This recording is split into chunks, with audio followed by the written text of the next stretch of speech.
choisi Jésus pour guider ma vie. Mon bien-aimé Jésus, il est à moi, je suis à lui.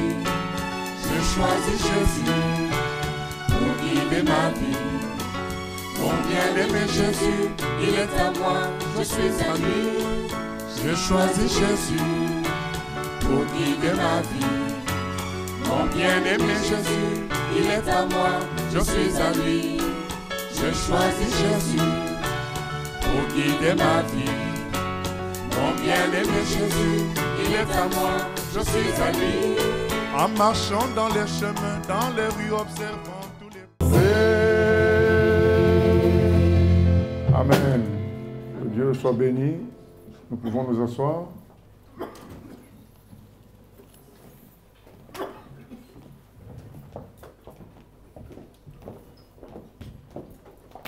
Nous lisons dans Exode au chapitre 19. Exode 19,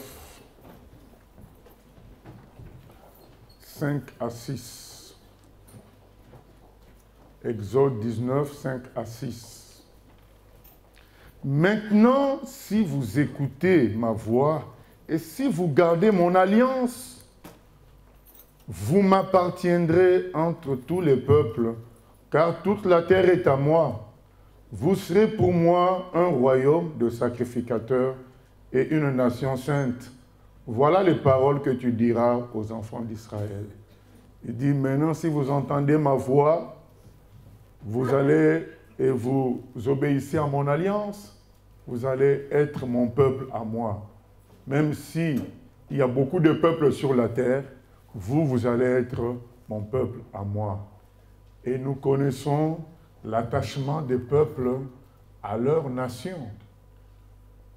Il suffit de jeter un coup d'œil quand il y a les matchs de football, les Jeux olympiques, quand il y a des problèmes de guerre. Nous voyons comment les gens sont attachés à leur nation. Il y a des gens qui envoient leurs enfants. Peut-être certains ont 2 garçons, ils envoient les 2 garçons à la guerre pour sauver le pays. Les gens sont attachés à leur peuple. Nous voyons comment, quand les gens se retrouvent à l'étranger, ils font un club de Français, un club des Américains. Ils sont attachés à leur peuple. Et Dieu dit, vous allez être mon peuple. Donc soyez attachés à notre alliance, à notre nature. Vous êtes le peuple de l'Éternel. Il y a une différence entre être juste sauvé et faire partie du peuple de Dieu. Ce n'est pas la même chose. Il y a des gens qui sont juste sauvés. C'est-à-dire, ils ont pris le salut que Jésus a proposé, ils l'ont accepté, mais ils ne vivent vraiment pas en tant que peuple de Dieu. Vous savez, le salut, c'est comparé au fait de sortir d'Égypte. Le peuple d'Israël était esclave en Égypte et il y a eu la Pâque, donc l'agneau qui a été sacrifié. Le sang a été posé sur les linteaux pour les sortir d'Égypte. Et cet agneau symbolise Jésus qui a été sacrifié afin que nous soyons pardonnés de nos péchés et que nous sortions du monde. Mais les choses ne se limitent pas là. Dieu a sorti les enfants d'Israël d'Égypte pour faire de son peuple à lui, avec une nouvelle nature. C'est pourquoi il leur donne la loi. C'est cette loi-là qu'il a donnée à Moïse qui allait faire que ça soit son peuple. Ce n'est pas juste le fait de sortir d'Égypte. Donc là, nous sommes dans Exode 19. Dieu s'apprête à leur donner la loi et il dit « Je vous ai sortis pour faire de vous mon peuple ». Donc on peut être sauvé et vivre en client avec Dieu. Vivre comme un touriste avec Dieu. Mais ce n'est pas ce que Dieu veut. Il nous a sauvés pour former un peuple nouveau. Un peuple nouveau, avec des objectifs nouveaux, une marche nouvelle. Un des problèmes que nous rencontrons dans les milieux chrétiens, c'est que beaucoup vivent sans être conscients que nous sommes un peuple. Nous sommes un peuple. Est-ce que vous pensez vraiment que pendant la guerre, les gens qui font partie de la France vont commencer à se disputer pour un problème de breton, un problème d'être alsacien ou quoi que ce soit? Non, ils sont français. Le problème, c'est d'abord que la France gagne. Tout le reste, on verra après, mais que la France gagne d'abord. S'ils commencent à se disputer pour des problèmes personnels, c'est la défaite de la France. Priorité à la nation. Et nous faisons partie maintenant d'une nation nouvelle. Et les gens n'en tiennent pas trop compte. Et à cause de ça, nous voyons certaines vies chrétiennes tourner en rond parce que les gens n'ont pas pris conscience qu'on nous a sortis du monde pour former un peuple. Nous voyons des gens se disputer pour des bêtises. Il n'y a pas la manifestation de la logique que nous sommes le peuple de Dieu. Vous savez, je vais vous donner un exemple de quelqu'un qui savait qu'il faisait partie du peuple de Dieu, c'est Paul. Paul était en prison. Mais pendant qu'il était en prison, il y a des prédicateurs, donc des chrétiens, des gens qui enseignent la parole de Dieu, qui étaient libres, qui n'étaient pas en prison, mais qui critiquent, non seulement ils enseignaient la parole de Dieu, mais ils critiquaient aussi Paul. Mais Paul, qu'est-ce qu'il dit? Paul, il dit, c'est vrai qu'il y a des gens qui enseignent, pas toujours avec de bonnes motivations. Mais peu importe, le plus important, c'est qu'ils parlent de Jésus. Et je suis content. Voilà quelqu'un qui avait pris conscience qu'il faisait partie d'un peuple. Donc quand quelqu'un fait officiellement partie de ce peuple-là, Paul respectait cette personne, aimait cette personne et voulait que cette personne prospère, même si cette personne critiquait Paul.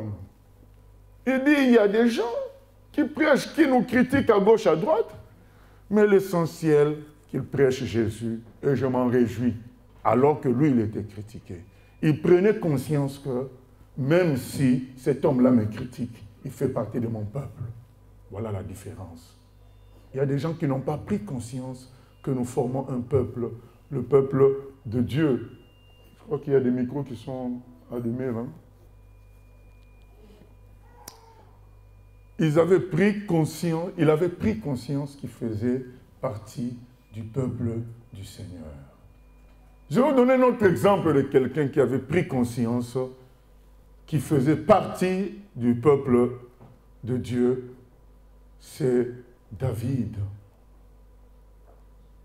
David avait pris conscience de cela. David a été un roi. Il a été un roi alors qu'il y avait déjà un roi qui était en poste. Mais le prophète Samuel, il vient, il met l'huile sur David, il dit, c'est maintenant toi qui es roi. Et à partir de cela, David est devenu le défenseur de son peuple et il a battu Goliath. Et nous allons lire cette histoire-là de la victoire sur Goliath, liée au fait que David avait pris conscience que c'était le peuple de Dieu qui était défié et non pas juste Israël comme ça. Israël, c'était le peuple de Dieu. Et David, à cause de ses victoires et à cause de son succès, il est jalousé par le roi qui était en poste, Saül. Et Saül cherche à le tuer. Mais quand Saül cherche à tuer David, il n'est pas tout seul. Il a des généraux avec lui. Il a des soldats avec lui. Finalement, après bien des années, Saül finit par mourir et David devient roi.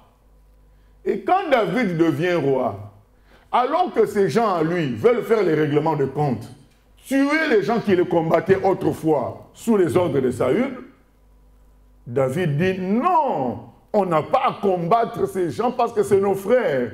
C'est vrai qu'il y a quelques mois, il y a quelques années, ils ont voulu nous tuer, mais maintenant que la guerre est finie, nous n'allons pas les combattre, nous n'allons pas nous venger, parce que c'est notre peuple, c'est nos frères. Voilà quelqu'un qui, pendant plus de 10 ans, a été poursuivi par ces généraux-là. Ces généraux ont voulu le tuer. Mais David a dit, mais ils ont agi sous les ordres de leur roi. Ils ont agi sous les ordres de Saül. Mais ces gens sont mes frères, je ne peux pas les tuer. Je ne me venge pas. Et il les a intégrés dans son armée. Il avait pris conscience qu'il y a un peuple de Dieu. Je fais partie de ce peuple. Et si je fais partie de ce peuple, donc je dois accepter ce peuple. Je dois aimer ce peuple. Je dois travailler avec ce peuple. Parce que nous avons un roi. Le roi, le Dieu créateur qui a fait les cieux et la terre. Il doit nous conduire. Nous lisons le psaume 95. Psaume 95.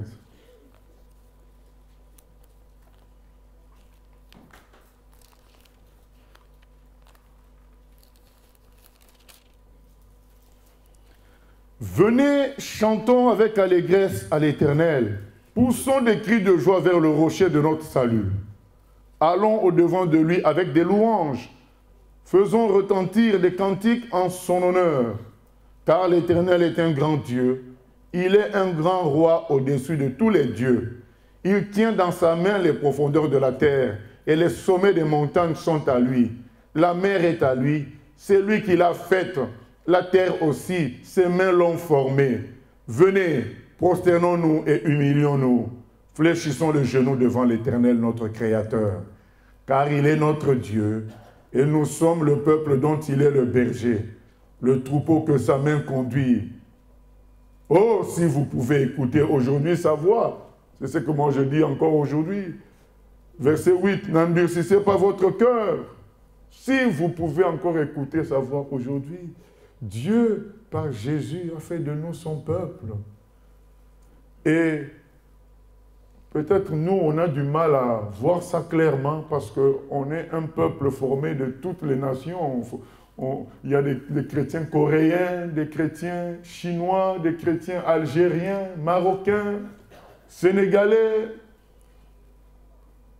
Mais nous formons un peuple. Ce peuple qu'on appelle l'Église, le corps de Christ. Ce peuple formé des enfants de Dieu nés de nouveau. Nous ne connaissons pas tous clairement, mais celui qui confesse Jésus comme son Seigneur et Sauveur fait partie de ce peuple-là. Voilà ce que nous devons considérer comme étant le peuple de Dieu. Et là, il s'agit du premier peuple de Dieu, Israël. Et le psaume 95 dit, « Il est notre Dieu. » Il est notre Dieu. Et nous sommes le peuple dont il est le berger. Donc nous sommes comme un troupeau. Et Dieu est le berger. Il nous conduit. Et il faut entrer dans cette révélation-là. Il faut entrer dans cette vérité. Et le bonheur viendra sur toi quand tu réaliseras que nous sommes un peuple appartenant à Dieu, le peuple de Dieu. Dieu le Créateur est son berger. C'est beau. Plein de choses que nous disons aux gens qui se disent chrétiens. Il ne faut pas faire ceci, il ne faut pas voler, il ne faut pas faire cela. Parfois, ça prend du temps. Parce que tout simplement, il n'y a pas encore une prise de conscience du fait que nous sommes le peuple de l'Éternel. Il n'y a pas cette prise de conscience. Parce que on n'oblige pas les gens, lorsqu'il y a des matchs de football, à se peindre en bleu, blanc, rouge, à prendre des drapeaux de la France. Ils le font naturellement parce que c'est leur nation, naturellement. Mais pourquoi, quand il s'agit de Dieu, on doit mettre la pression sur les gens? Moi, je ne suis pas d'accord avec ça. Je dis que le chrétien, naturellement, devrait se joindre à d'autres chrétiens pour prier parce que c'est son peuple. Je n'ai vu nulle part. En plus, les billets de matchs de football sont chers. Il y a des gens qui quittent la France pour aller supporter la France au Brésil, bien aimé. 10 heures de vol. 10 heures de vol. Payer l'hôtel, la nourriture. Mais parce qu'ils aiment la France. Ils aiment leur pays. Et dans les choses de Dieu, devrions-nous mettre la pression sur les gens? Non. On reconnaîtra qui est qui à travers sa façon de travailler dans l'œuvre de Dieu. Et si tu es vraiment du peuple de Dieu, à un moment donné, quand tu t'écartes, ça ne va pas aller. Tu ne te sentiras pas vraiment à l'aise. Et parfois, c'est les gens qui vont te rappeler pour te dire, mais toi, qu'est-ce que tu fais ici? Tu es un Français? Ça, c'est pas pour les Français ici. Va là-bas. Un jour, les gens vont te rappeler, mais toi, un Américain, tu fais quoi dans ce coin? Même quand tu t'éloignes, même les non-français, les non-chrétiens vont te dire, mais nous, on ne t'a pas connu dans ce genre de choses.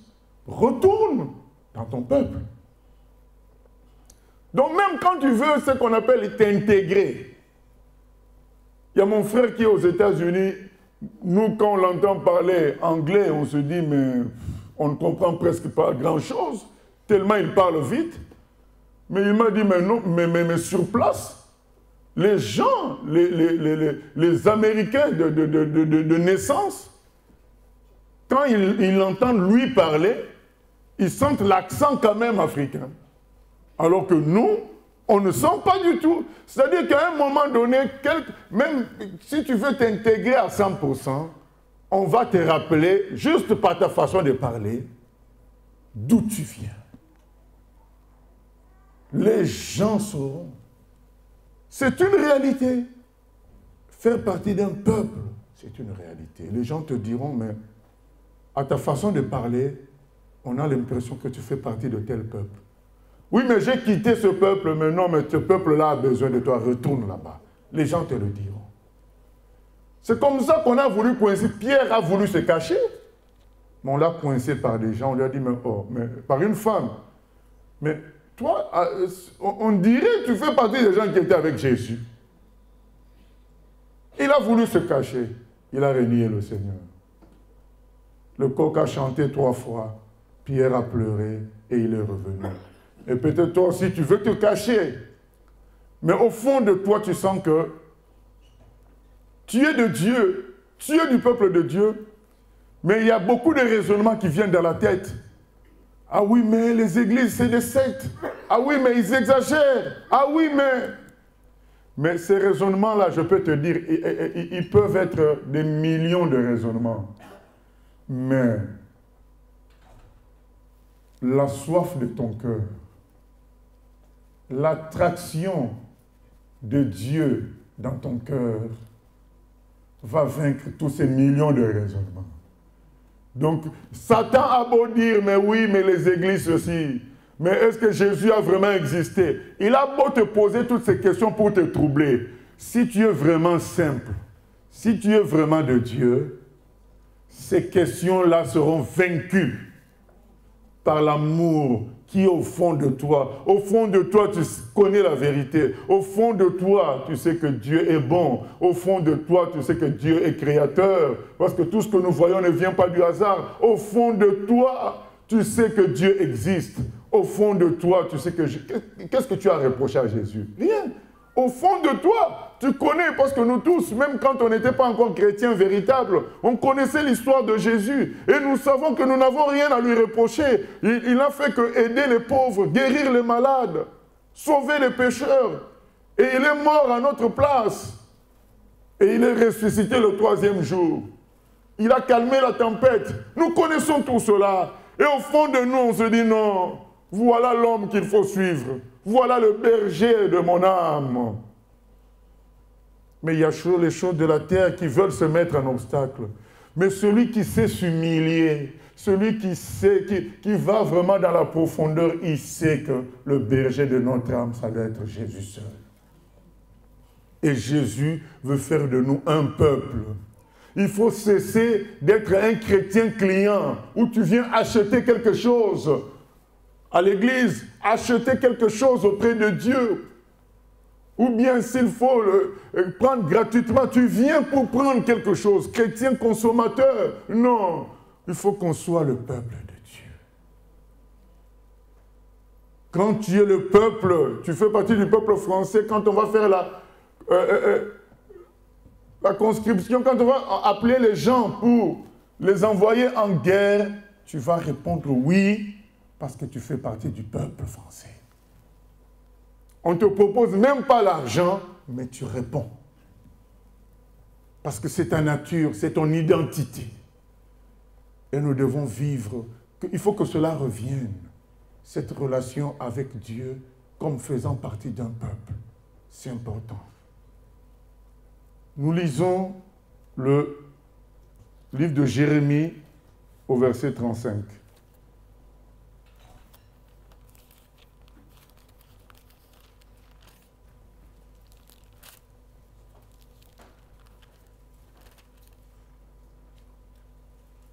La parole fut adressée à Jérémie de la part de l'Éternel, au temps de Joachim, fils de Josias, roi de Juda, en ces mots. Verset 2. Va à la maison des Récabites et parle-leur.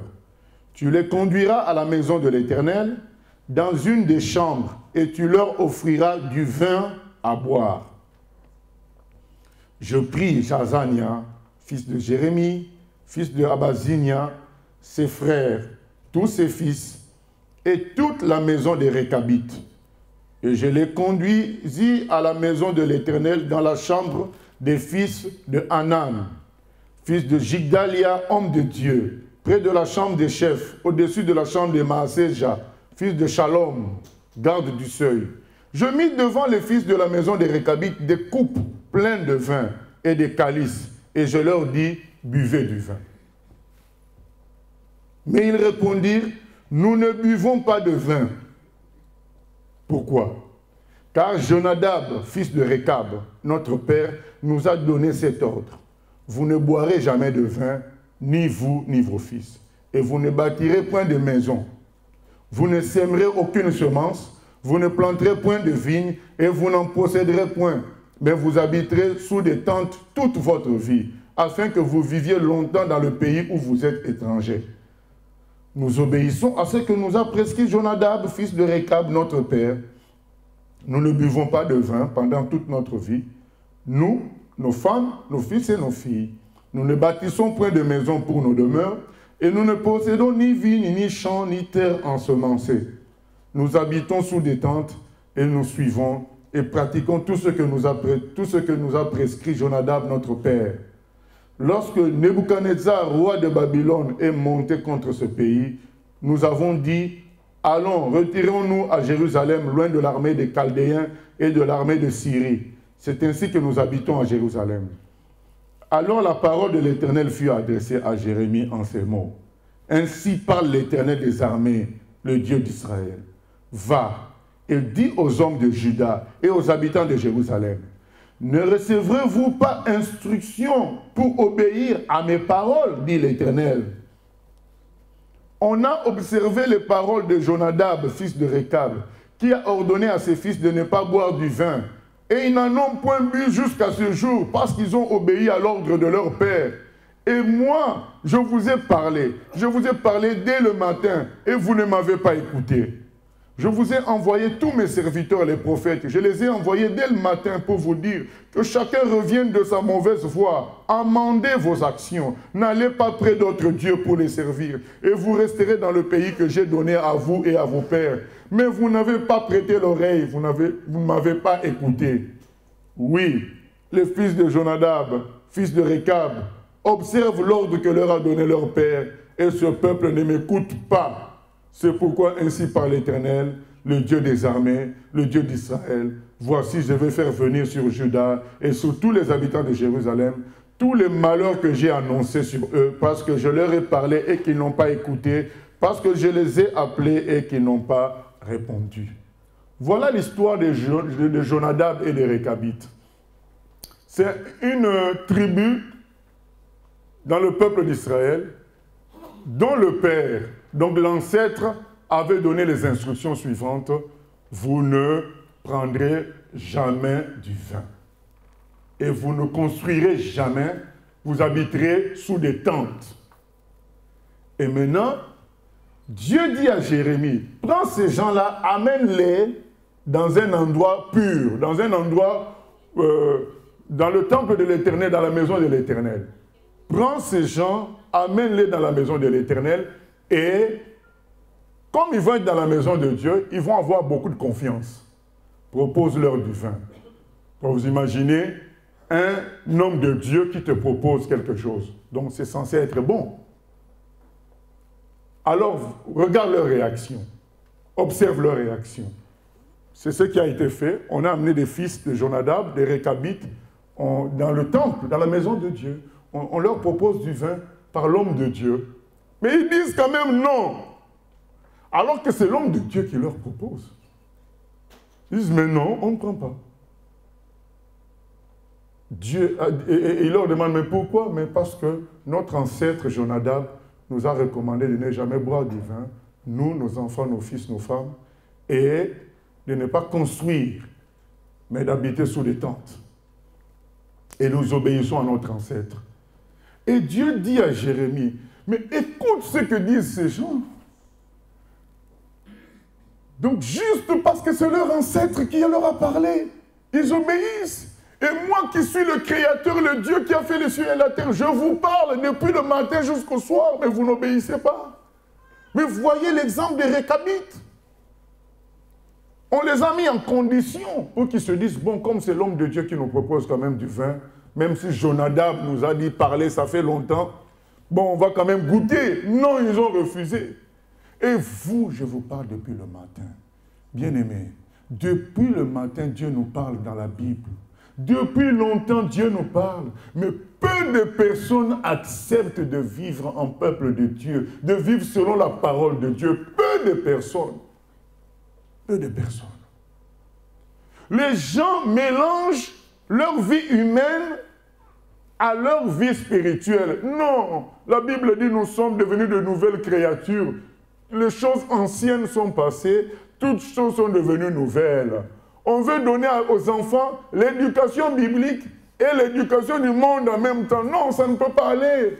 On veut leur donner les valeurs bibliques et les valeurs du monde en même temps. Ça ne peut pas aller. Le Seigneur dit, depuis le matin, je donne ma parole. On n'a pas encore pris conscience. Pourquoi?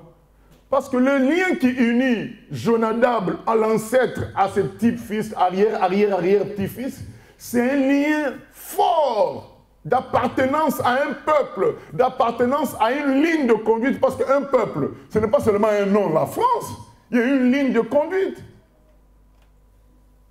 Qu'est-ce qui arrive aux gens qui n'écoutent pas les recommandations du ministère des Affaires étrangères français quand le ministère dit il ne faut pas aller dans tel coin, il ne faut pas aller dans tel pays, c'est dangereux. Les gens qui n'écoutent pas, ils se font otages. Après, à un moment donné, il faut les libérer encore.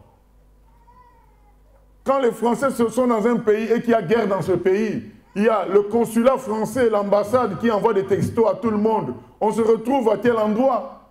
Les gens qui n'écoutent pas se retrouvent hors périmètre de sécurité et ils peuvent se faire tuer, mais ceux qui obéissent à l'ambassadeur, ils se retrouvent protégés par les soldats français. Donc ceux qui n'écoutent pas finissent toujours mal. Quand on dit pour voyager, il faut avoir tel document, c'est le ministère des Affaires étrangères qui dit, si tu n'écoutes pas, tu vas te retrouver bloqué aux frontières. Et Dieu a parlé par rapport à beaucoup de choses dans sa parole, la Bible. Et peu de gens acceptent ça comme étant la parole de Dieu, la parole de leurs ancêtres, la parole de leur peuple. Peu de gens. Peu de gens. C'est le moment de se considérer comme le peuple de Dieu. Tu ne fais pas les choses parce que quelqu'un te met la pression, mais tu fais les choses parce que ça fait partie de ton peuple. C'est la manière de ton peuple. C'est comme ça qu'on vit. Quand on voit les gens manger, même à l'étranger, on peut faire la différence entre un Américain et un Français. On sait que l'Américain, ça sera la grosse quantité, le gros hamburger, avec beaucoup de graisse dedans, sans entrée ni sortie, avec un Coca-Cola à la fin, alors que le français, ça va être une entrée, un milieu,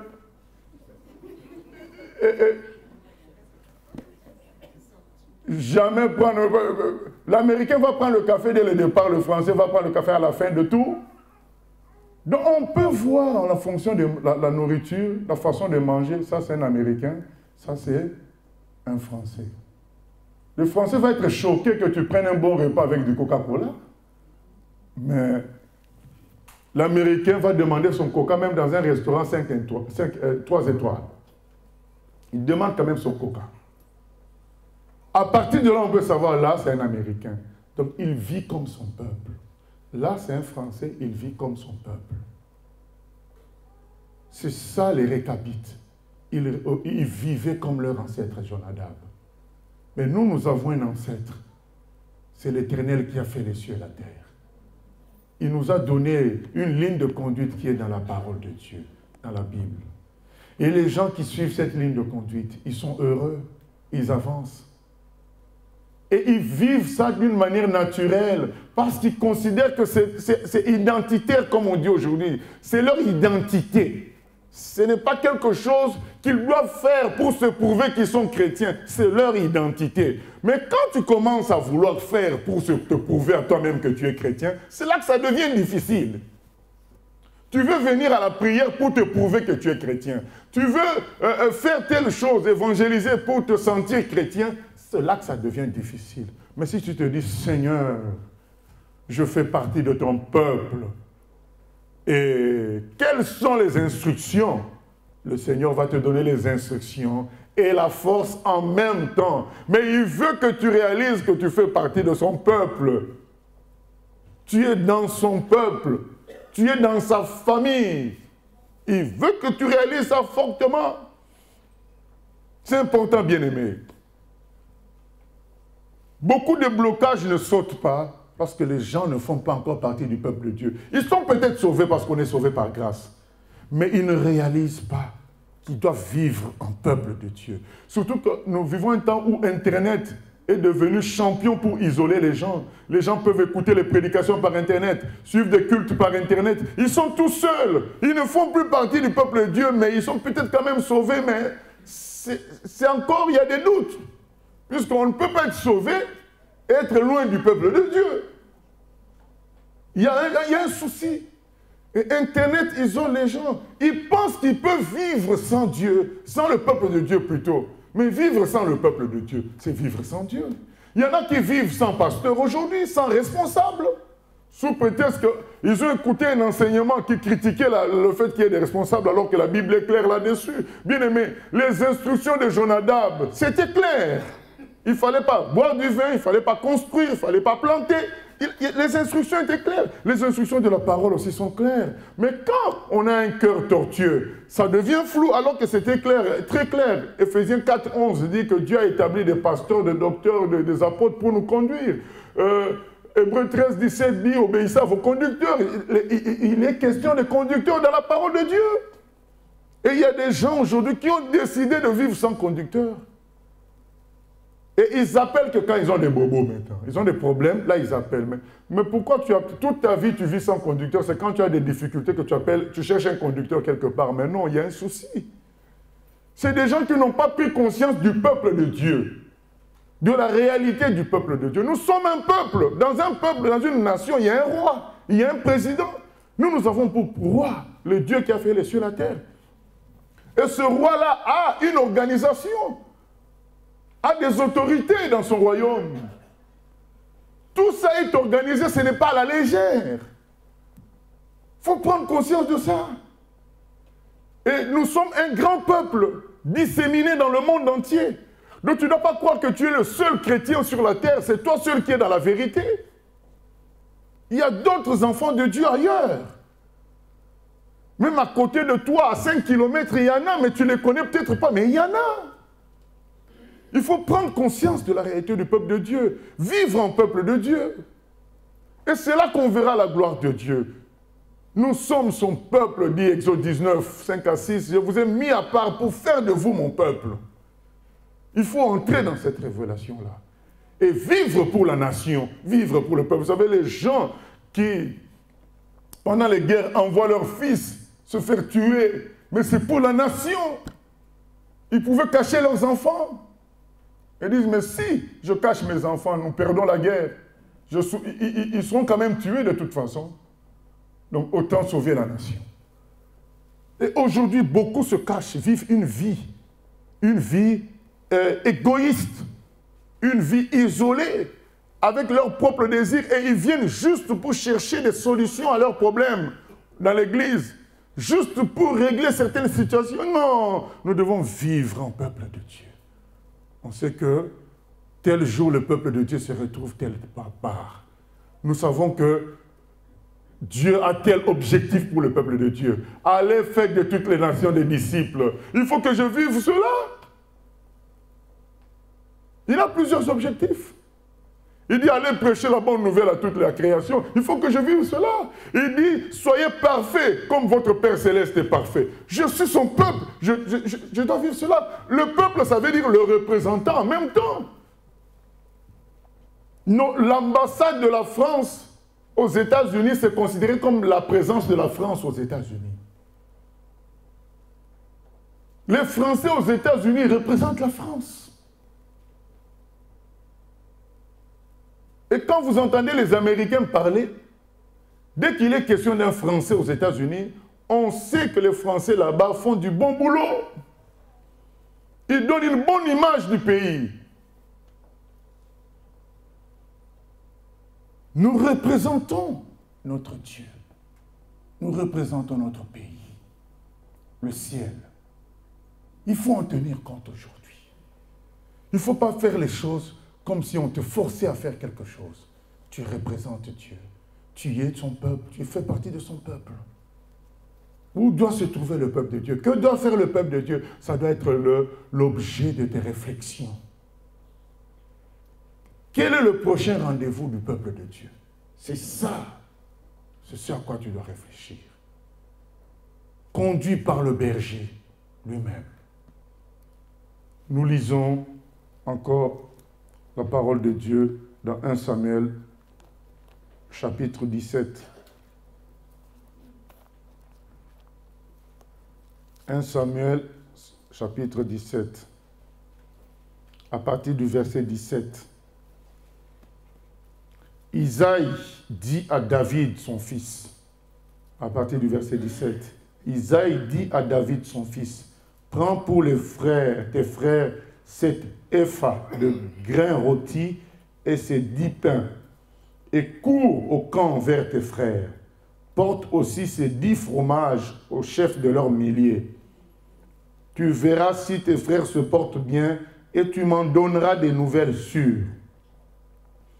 Ils sont avec Saül et tous les hommes d'Israël dans la vallée des Térébintes, faisant la guerre aux Philistins.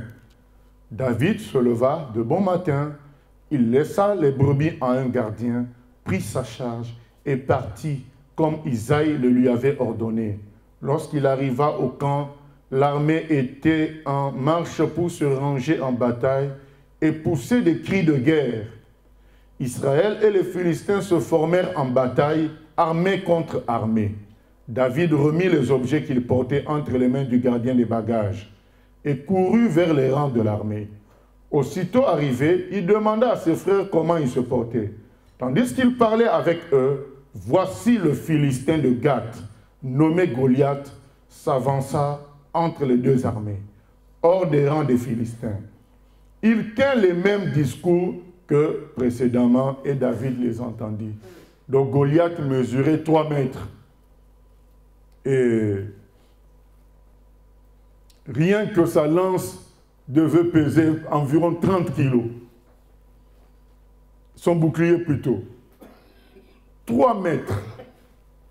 Et cet homme avait lancé un défi aux enfants d'Israël, qu'il trouve un homme qui vienne se battre contre lui. Celui qui gagnera consacrera la victoire de son pays en même temps. Et ça faisait 40 jours qu'il demandait cela et les enfants d'Israël tremblaient. Et David arrive au 40e jour. Verset 24.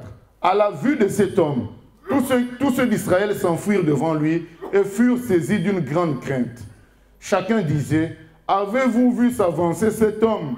C'est pour jeter à Israël un défi qu'il s'est avancé. Si quelqu'un le tue, le roi le comblera de richesses et lui donnera sa fille. Et il libérera la maison de son père en Israël. » David dit aux hommes qui se trouvaient près de lui, « Que fera-t-on à celui qui tuera ce Philistin et qui ôtera la honte de dessus Israël? Qui est donc ce Philistin, cet incirconcis, pour insulter l'armée du Dieu vivant? » Le peuple, répétant les mêmes choses, lui dit, « C'est ainsi que l'on fera à celui qui le tuera. » Eliab, son frère aîné, qu'il avait entendu parler à ses hommes, fut enflammé de colère contre David et il dit, « Pourquoi es-tu descendu et à qui as-tu laissé ce peu de brebis dans le désert? Je connais ton orgueil et la malice de ton cœur, c'est pour voir la bataille que tu es descendu. » David répondit, « Qu'ai-je donc fait? Ne puis-je pas parler ainsi? » Et il se détourna de lui pour s'adresser à un autre et fit les mêmes questions. Le peuple lui répondit comme la première fois. Lorsqu'on eut entendu les paroles prononcées par David, on les répéta devant Saül qui le fit chercher. David dit à Saül, « Que personne ne se décourage à cause de ce Philistin. Ton serviteur ira se battre avec lui. » Saül dit à David, « Tu ne peux pas aller te battre avec ce Philistin car tu es un enfant et il est un homme de guerre dès sa jeunesse. » David dit à Saül, « Ton serviteur faisait paître les brebis de son père, et quand un lion ou un ours venait en enlever une du troupeau, je courais après lui, je le frappais et j'arrachais la brebis de sa gueule. S'il se dressait contre moi, je le saisissais par la gorge et je le frappais et je le tuais.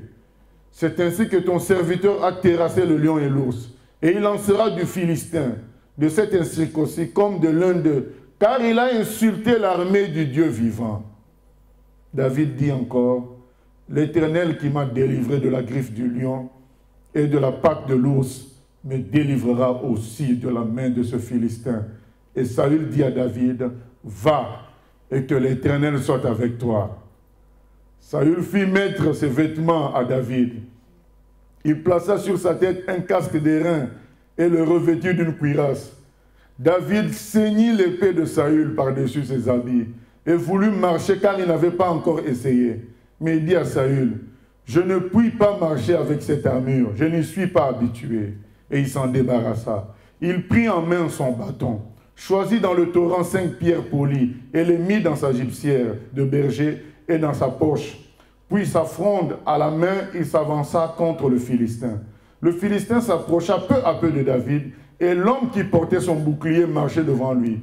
Le Philistin regarda et lorsqu'il aperçut David, il le méprisa, ne voyant en lui qu'un enfant, blond et d'une belle figure. Le Philistin dit à David, « Suis-je un chien pour que tu viennes à moi avec des bâtons ?» Et après l'avoir maudit par ses dieux, il ajouta, « Viens vers moi et je donnerai ta chair aux oiseaux du ciel et aux bêtes des champs. » David dit aux Philistins, « Tu marches comme moi avec l'épée, contre moi avec l'épée, la lance et le javelot. Et moi, je marche contre toi au nom de l'Éternel des armées, du Dieu de l'armée d'Israël que tu as insulté. Aujourd'hui, l'Éternel te livrera entre mes mains. Je t'abattrai et je te couperai la tête. Aujourd'hui, je donnerai les cadavres du camp des Philistins aux oiseaux du ciel et aux animaux de la terre. Et toute la terre saura qu'Israël a un Dieu. Et toute cette multitude saura que ce n'est ni par l'épée, ni par la lance que l'Éternel sauve. Car la victoire appartient à l'Éternel. Et il vous livre entre nos mains. Aussitôt que le Philistin se mit en mouvement pour marcher au-devant de David, David courut sur le champ de bataille à la rencontre du Philistin.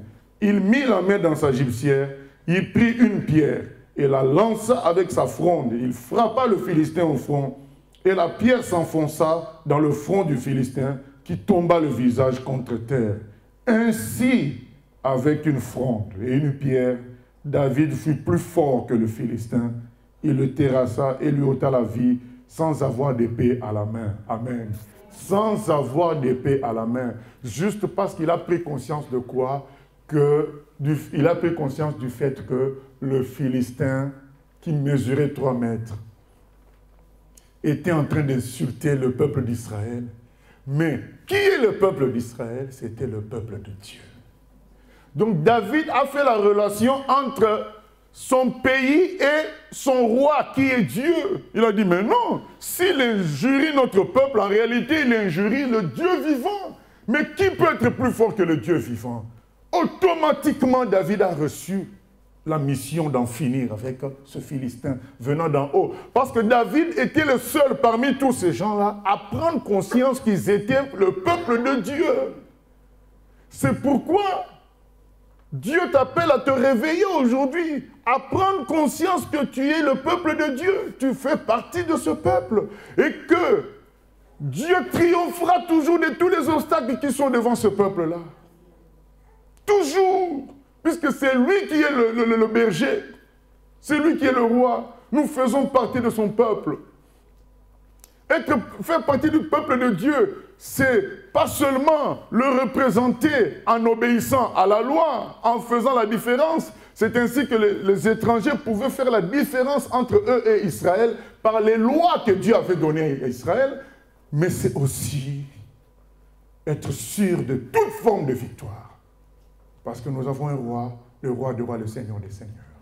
Mais tout commence par chercher d'abord le royaume des cieux, considérer Dieu comme notre roi, nous considérer comme faisant partie de son troupeau, de son peuple. Quand tu le sais, alors tu commences à vouloir être parfait comme lui il est parfait. Tu commences à vouloir aimer les autres comme lui il aime tout le monde. Tu commences à vouloir faire du bien à tout humain, puisque Dieu veut faire du bien à tout humain. Tu commences à parler de Jésus pour sauver les humains, puisque Dieu veut sauver tous les humains.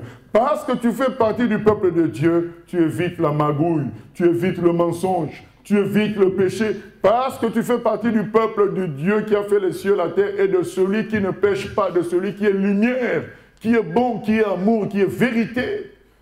Parce que tu fais partie de son peuple, tu veux que les gens reconnaissent que c'est lui qui a fait les cieux et la terre. Et donc là, David dit, et toute la terre saura que Israël a un Dieu. Les gens reconnaîtront que le véritable Dieu, c'est le Dieu des chrétiens. C'est le Dieu, le Père de Jésus-Christ. C'est lui le véritable Dieu. Donc tu auras ce souci-là.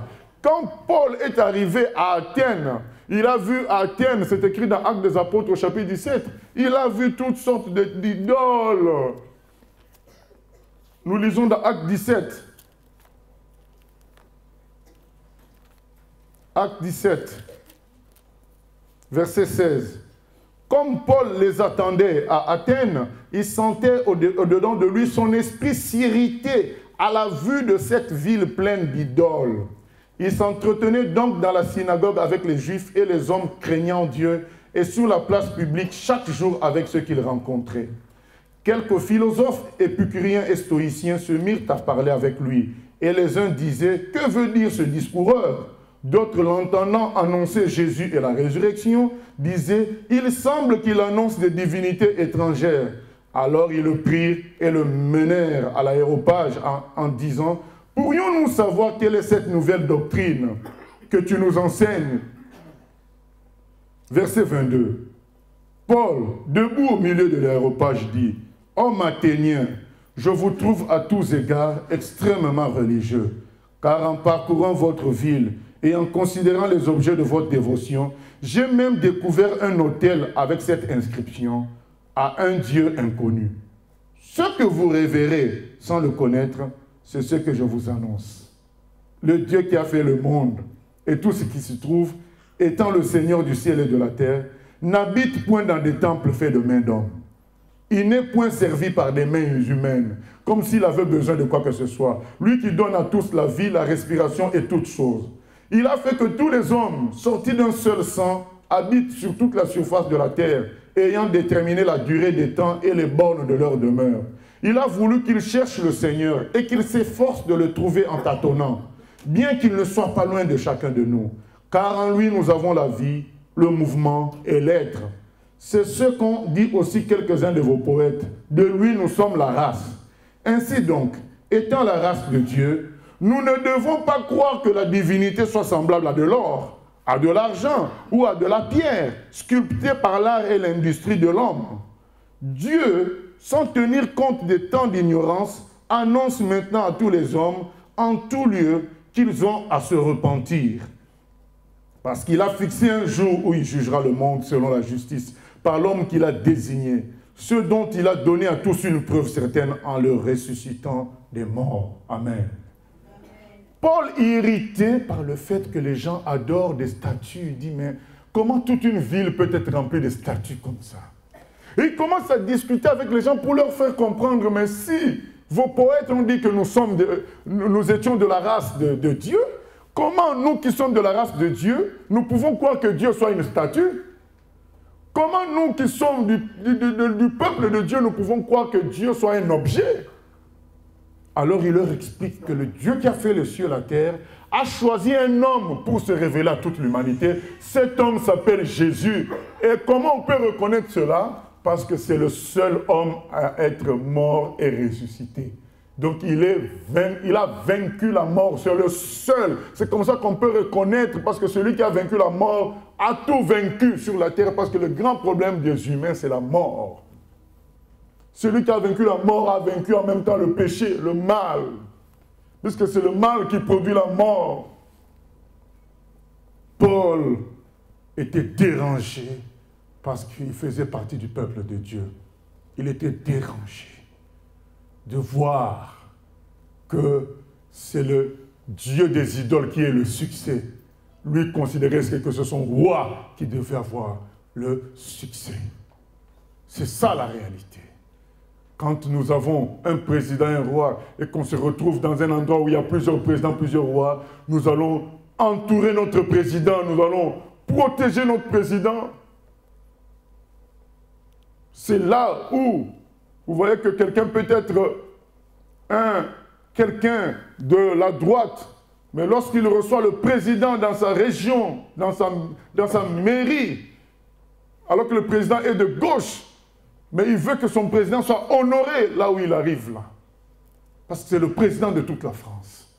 Et Paul regarde et dit, mais non, mais ça c'est des idoles, ce n'est rien du tout. Celui qui doit être honoré, c'est mon Dieu, celui qui a fait le ciel et la terre. Et Paul commence à en parler, parce qu'il se sentait peuple de Dieu. Il y a des gens qui prient, Seigneur, donne-moi l'onction pour évangéliser. Donne-moi la puissance pour parler de toi. Mais est-ce que tu te sens vraiment peuple de Dieu? Est-ce que tu es inclus dans ça? Cette puissance viendra naturellement, sans forcer. Paul n'a pas demandé pour avoir cette puissance. C'était naturel. Parce qu'il était dans le peuple de Dieu. Ça vient tout seul. Les arguments viennent tout seuls. Parce que c'est Dieu qui inspire. Aujourd'hui, Dieu veut qu'on se comporte comme son peuple. Il nous a posés sur la terre pour sauver toute l'humanité. Il ne nous a pas sauvés pour garder un salut égoïste, vivre notre vie humaine égoïste et attendre, comme dans une salle d'attente, de voyager pour aller au ciel. Non, il nous a sauvés pour le ciel, c'est vrai, mais sur terre, si nous sommes vivants, il nous a sauvés pour former un peuple qui le serve et qui serve l'humanité en amenant l'humanité au salut. Et donc nous devons nous joindre au peuple de Dieu, travailler avec le peuple de Dieu pour ce salut que Dieu accorde à toute l'humanité. Il faut prendre conscience de la réalité du peuple de Dieu. Nous devons réaliser que nous sommes des représentants du Seigneur, le miroir qui montre qui est Dieu. Nous sommes son image par notre comportement. Si nous nous comportons mal devant les autres, les gens accuseront notre Dieu. Nous sommes ses représentants. Nous devons, par notre comportement, montrer qui est Dieu véritablement. Et si nous faisons autre chose, les gens auront une fausse image de Dieu. C'est le moment de réaliser notre responsabilité de représentants de Dieu, du peuple de Dieu, des représentants de la nation du ciel. C'est nous qui sommes ses représentants.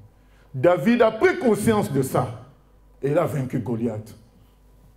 Les amis de Daniel ont pris conscience de ça. Ils ont refusé de se prosterner devant une statue et on les a envoyés dans la fournaise ardente. Ils en sont sortis indemnes, sans que le feu les atteigne. Il faut reprendre conscience comme Paul, comme bien d'autres avant nous, qui ont pris conscience qu'ils faisaient partie du peuple de Dieu.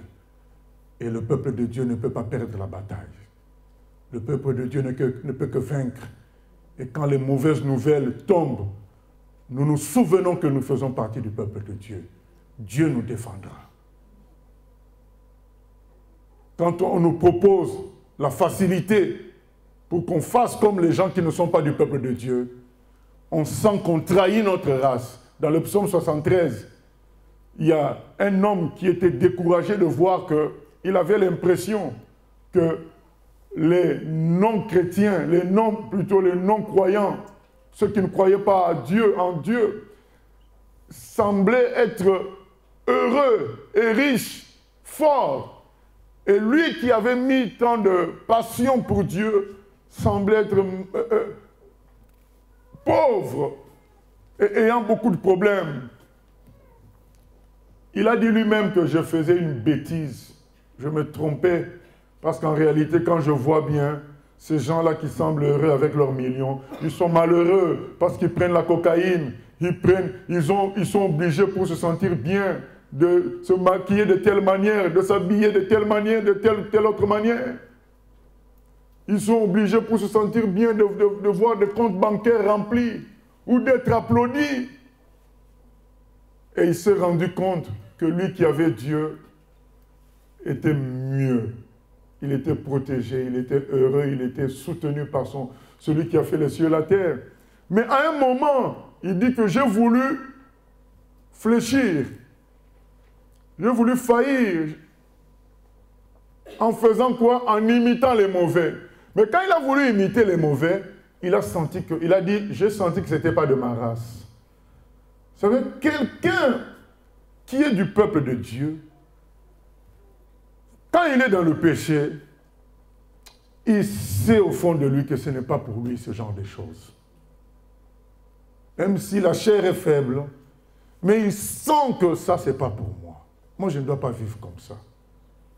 Et à un moment donné, il va revenir à la voie normale.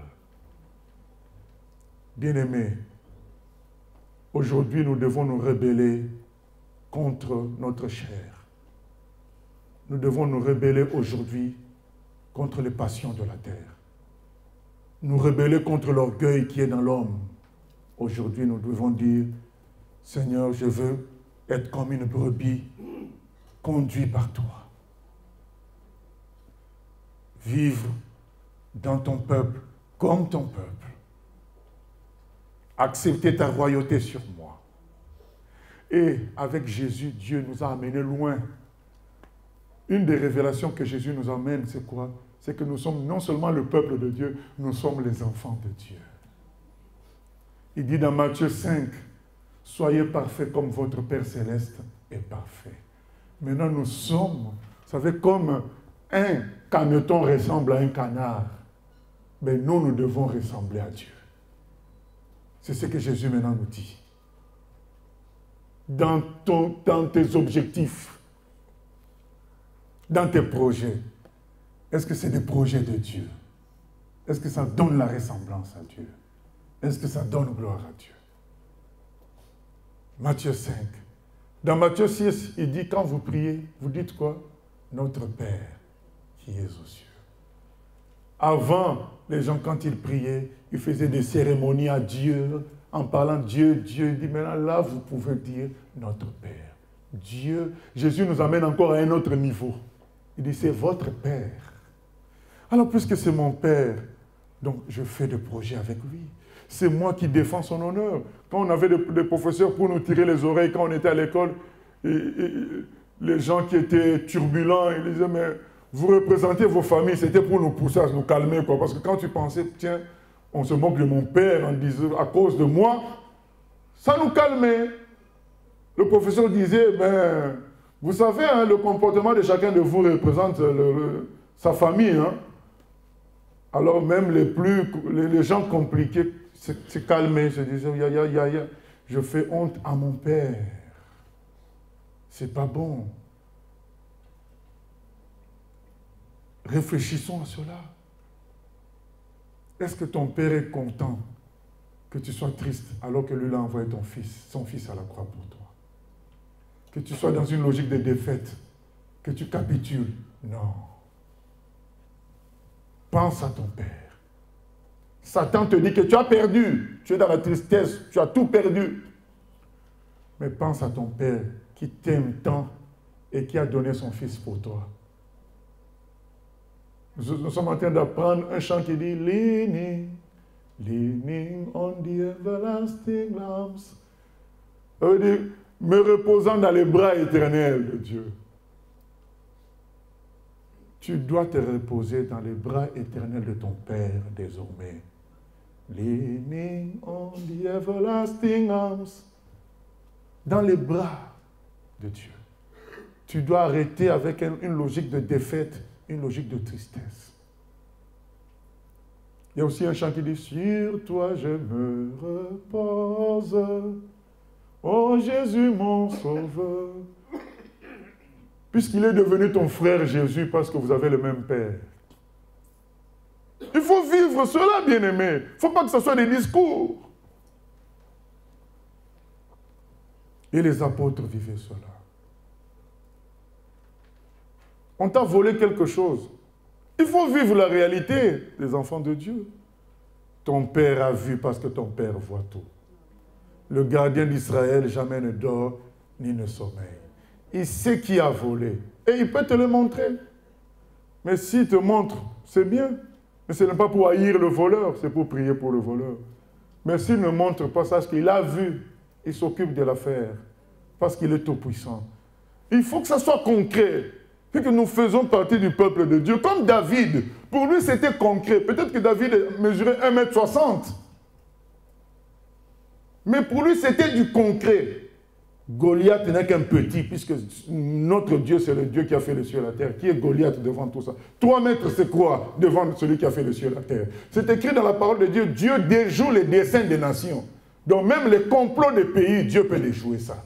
C'est quoi un homme qui mesure 3 mètres? C'est quoi un magicien?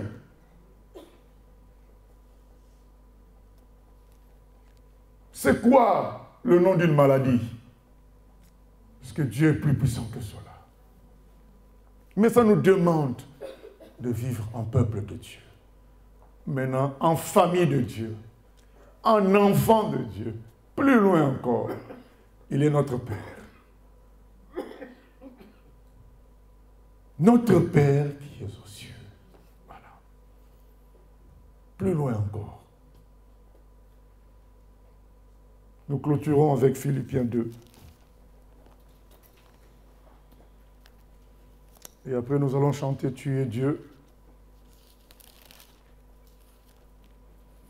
Philippiens chapitre 2.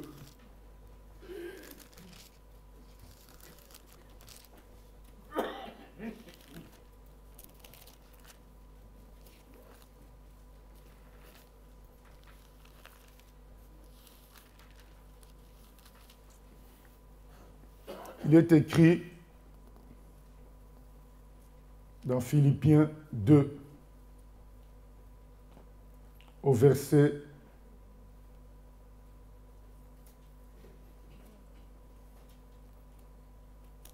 j'étais dans Philippiens 1, au verset 13. Car c'est Dieu qui produit en vous le vouloir et le faire, selon son bon plaisir. Faites toutes choses sans murmure. Il ne faut pas murmurer. Il faut faire les choses naturellement. par la grâce divine. Parce que c'est Dieu qui produit tout ça. Au fait, il faut s'identifier à lui et lui va produire tout ça. Faites toutes choses sans murmure, ni hésitation, afin que vous soyez irréprochables et purs, des enfants de Dieu, irrépréhensibles au milieu d'une génération perverse et corrompue, parmi laquelle vous brillez comme des flambeaux dans le monde, portant la parole de vie, et je pourrai me glorifier au jour de Christ de n'avoir pas couru en vain, ni travaillé en vain. Amen. Seigneur, nous venons prier que tu nous aides à prendre conscience que nous sommes ton peuple, que tu es notre Dieu, que tu tiens le monde dans tes mains, que mieux encore, nous sommes tes fils et tes filles. Que nous puissions nous identifier à toi comme le caneton s'identifie à son père le canard. Seigneur, que nous puissions réaliser cela. Et faire les choses sans murmure, faire les choses dans la simplicité, ne se laissant pas troubler par de faux raisonnements, mais dans la simplicité d'un enfant qui ressemble tout simplement à son père. C'est naturel, il n'y a même rien à forcer. Même les gens du dehors vont dire à cet enfant, mais tu ressembles à ton père. Alors Seigneur, que ce ne soit pas une ressemblance apparente par la bouche, mais que ce soit une vraie ressemblance par les actes, par les objectifs. Oh Seigneur, ça fait mal, comme Jésus a dit dans Matthieu 9. Il a dit, il voyait le peuple qui marchait comme un troupeau sans berger. Et nous aussi, ça nous fait mal de voir des chrétiens commencer à marcher comme s'ils étaient un peuple sans berger, des humains comme tout le monde, sans roi, alors que tu es le Dieu Tout-Puissant. David était triste de voir que son peuple était en train de paniquer devant Goliath, alors qu'il avait un si grand Dieu, Seigneur. Jésus a pleuré dans Jean 11, lorsqu'il a vu que les gens étaient paniqués face à la mort de Lazare. Mais il a pleuré de dire, mais, en se disant, mais comment ils peuvent être dans cet état alors qu'ils ont le Dieu Tout-Puissant comme Dieu? Seigneur, aide-nous à prendre conscience de cela, que nous sommes ton peuple, nous sommes ta famille, tes enfants. Et vivre comme dans cette identification-là, Seigneur, dans cette identité. Au nom de Jésus. Merci, Seigneur, d'agir. Nous nous attendons à toi, toi qui produis le vouloir et le faire. Béni soit ton nom, Seigneur.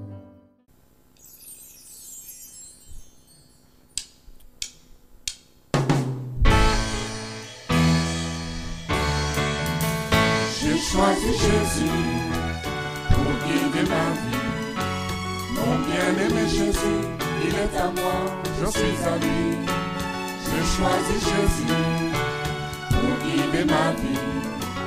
Mon bien-aimé Jésus, il est à moi, je suis à lui.